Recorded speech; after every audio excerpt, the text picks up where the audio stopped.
Hello बच्चों, let's see this question. The question is how did the various laws by the British affect the Indian pastoralists?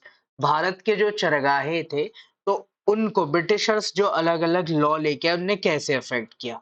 So the answer is The following are the impacts of various laws on Indian pastoralists.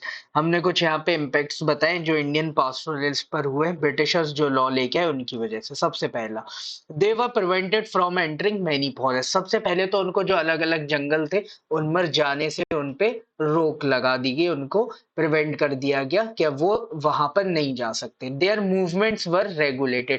अगर वो जा सकते हैं तो एक particular regulation के साथ उनको एंट्री दी जा रही थी।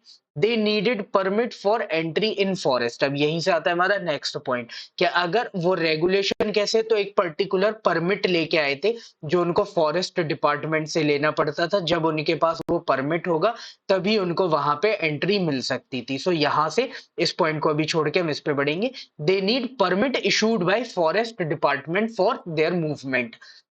तो फॉरेस्ट डिपार्टमेंट वो परमिट इशू करता था। जब उनके पास वो परमिट होता था तभी वो उस फॉरेस्ट में एंटर कर सकते थे।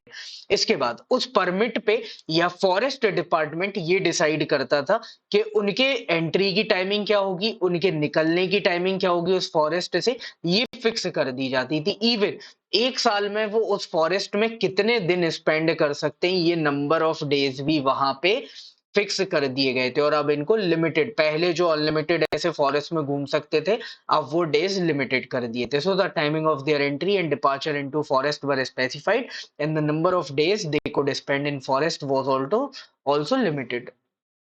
And the last one is fine were impose for breaking above laws. अब अगर वो किसी भी फॉरेस्ट जहां पे उनको एंट्री नहीं है, अगर वो उसमें जा रहे हैं या रेगुलेशन को तोड़ के जा रहे हैं या बिना परमिट के जा रहे हैं या जो उनको टाइम दिया है उसके अलावा किसी टाइम पर जा रहे हैं या जितने डेज उनको अलॉट किए उससे ज्यादा डेज में वहां जा रहे हैं, तो इन सारी चीजों के लिए उन पर फाइन्स भी लगाए जाते थे, उनको पनिशमेंट्स भी दी जाती थी। So these are the impact of various laws on Indian pastoralists. So this is your final answer. Hope you understood it well. Best of luck. Thank you.